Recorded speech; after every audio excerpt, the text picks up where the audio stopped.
You bet. Mr. Biggs, Mr. Schaefer, thank you so much. At this point, we will turn it over for 10 minutes with the Honorable Eli Crane.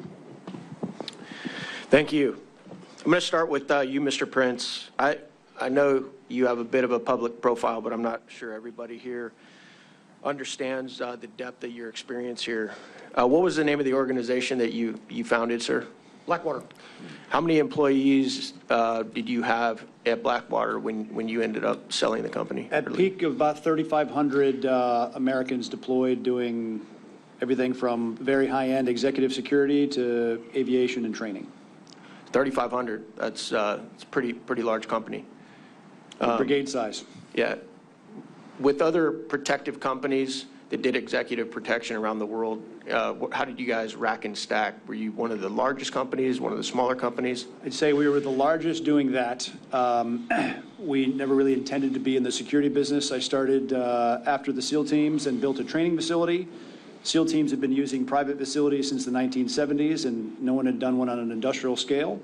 And started, and then as the demand signal of 2 wars and all the gaps created by trying to take a conventional military into a counterinsurgency created a lot of demand signal, and so we responded by providing a lot of executive security and ended up doing most of the diplomatic security work for almost 10 years. Yeah. Though there's some similarities between what the Secret Service does and what you had to do overseas, there are definitely some differences. Sure. Correct. In fact, we interacted with the Secret Service whenever the president or some other senior person was coming over. In fact, before we took over security first for Paul Bremer in Iraq, the Secret Service came over to do a study if they wanted to handle it, and they didn't want to touch it at all because they are used to being able to shut down everything and create their own bubble. You can't do that in an active war zone, so that job fell to us, and we grew into that. It was, and that expertise also led us to doing a lot of training for other State Department programs where we'd had at least a dozen countries send their Secret Service equivalents that protected their presidents, and whether that's Lebanon, Colombia, Taiwan, a lot of places with active threats and very active, whether it's Sicarios or Hezbollah, we prepped those units to face that kind of threat. And you know, we did it. We did 100,000 missions. No one under our care was ever killed or injured. I want you to repeat that, sir. Did you guys ever lose a protectee? No, we did not. Thank you. You said something interesting on an episode of Sean Ryan that I saw a couple weeks ago. You said, it's in, you know, thank God it was a 20-year-old kid and not a 10-man Hezbollah team. Can you expound on that a little bit? Sure, because the fact that a 20-year-old kid could get his drone in the air, could get himself into a firing position only 140 yards away. 140 yards is point-blank range. My then 12-year-old son could have made that shot. Yep. And thank God that 20-year-old aimed at a headshot at President Trump, because if he'd aimed center mass, President Trump would probably be dead, because I don't think he was wearing plates. He wasn't wearing any kind of body armor that would have stopped that rifle round. And a 78-year-old man taking a gunshot wound to the upper chest is not going to go well. A Hezbollah team or ISIS or you name the terrorist organization that actually knows what they're doing would have been successful that day. And the Secret Service was nearly defeated by a 20-year-old, and we all, including Donald Trump, literally dodged a bullet that day. So I want to double down on that real quick. In your opinion, in your professional opinion, is the Secret Service in its current form and leadership able to stop a threat like that? President Trump was definitely deprived of resources that day for whatever their political reason. They had 1/3 the amount of agents covering him as were covering Jill Biden in the same region at an indoor event.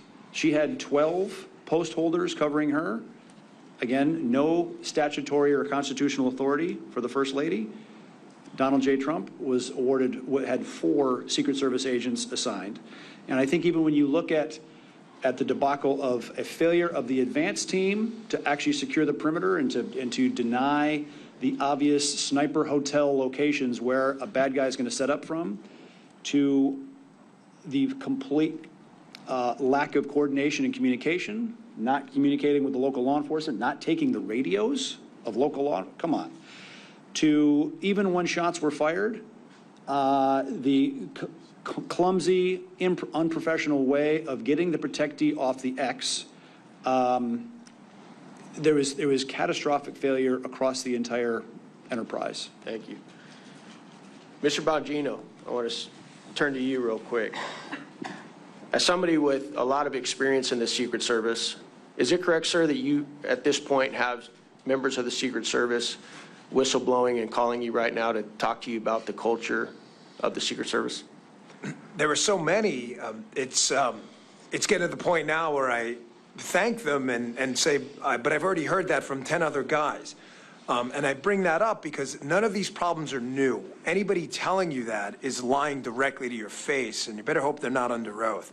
Anyone is suggesting in a congressional hearing or elsewhere that these problems are new, the personnel problems, the logistics problems, the manpower problems, the technology problems. I just told you a sad running joke in the service when I was there. I'm gone since 2011. Last time I checked, it's 2024. It was yesterday's technology tomorrow. And other things here that are inexcusable that have been brought up before, like Ben and Eric just brought up. The communication failures are basic. This isn't like the Secret Service $1 million radio system that uses NSA-level encryption magically broke down that day. They literally handed them a radio they didn't take. This is why when Congressman Mills says, you know, borderline criminal negligence, you should take that seriously. What could possibly be your excuse to say, you know what, I don't really need to communicate with the law enforcement guys out there on the scene. We asked to, they had no obligation to be there. It's a Secret Service's job to protect the president. Out of a courtesy, they showed up. And you don't even have the respect of these local law enforcement people, respect for them to take the radio? I mean, where was the CP, the command post? The way this works, so everybody understands, or it's supposed to and didn't that day, for reasons still unexplained outside of, again, obscene negligence, any trip for a high-level protectee, you're supposed to have a command post that runs the whole trip at the airport or whatever. They'll communicate with everyone. But those individual sites, like in Butler County, have security rooms themselves, which are kind of mini CPs at each site. Where was it? According to what Ben said before, and from what I've heard, it was either not there or the locals were running it, offered communications, and the Secret Service, whose job it was that day to protect President Trump, said, we're going to pass on the comms. Really, you described it as catastrophic. He's 100% correct. Eric knows exactly what he's talking about. Just apocalyptic failure. Mr. Bongino, in your opinion, is the Secret Service in a better spot today with Director Rowe in charge? No, it's worse. And sadly, I'm glad this is all being recorded, because when something else happens, and I hope it doesn't, I pray to my Lord and Savior, Jesus Christ, that I'm wrong. That you play this and go, look, that guy was crazy. You think this is the last incident, you're out of your mind. We have seen these incidents over and over. We saw the Georgia grenade incident with President Bush. They overtook the magnetometers. The Secret Service leadership in charge now with the exact same people. Exact same. Can you imagine a C-suite at a company that makes widgets? We find out that there's a design defect. The widget explodes and kills 10 people, and the CTO gets a promotion to CEO. You understand that's what happened here, correct? These are the same people. Kim Cheadle, the director, wasn't even fired. She was allowed to resign. She'll go get some cushy job somewhere, and her deputy, who is one of the guys behind these stupid waste of time things like agents wearing red ties on the detail. Because this actually happened, by the way. These people will tell you this under oath if you get the right people. He was concerned about the tie color of the agents on the detail because it seemed to imply he supported President Trump. Congressman Biggs wearing a red tie. You're wearing a semi-red tie. It has nothing to do with anything. This is the kind of stuff the Secret Service was actually wasting their time with while withholding CSU counter surveillance assets and counter sniper assets from probably the most threatened man on earth. If you can explain it, good luck, because that's not the agency I worked for.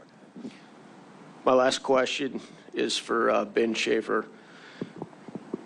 In your opinion, Mr. Schaefer, why were counter snipers in AGR that had access to the entire building, from what we've been told, not able to see crooks crawling up the roof when we've seen several videos from the ground level taken by bystanders and individuals not even tasked to be doing security were able to photograph crooks wearing no camouflage, crawling on a white roof? Why were the snipers, the local snipers, not able to see crooks and dispatch of him?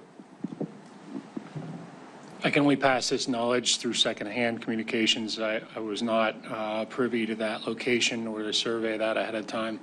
Although I have spoken to those individuals that were placed in that room that day, based on the depth of the room, their placements, and the limited field of view that those windows provided. They were pretty narrow, as most standard residential windows are held. The angle was too hard for them to see that far to their east, which if they would have been facing south.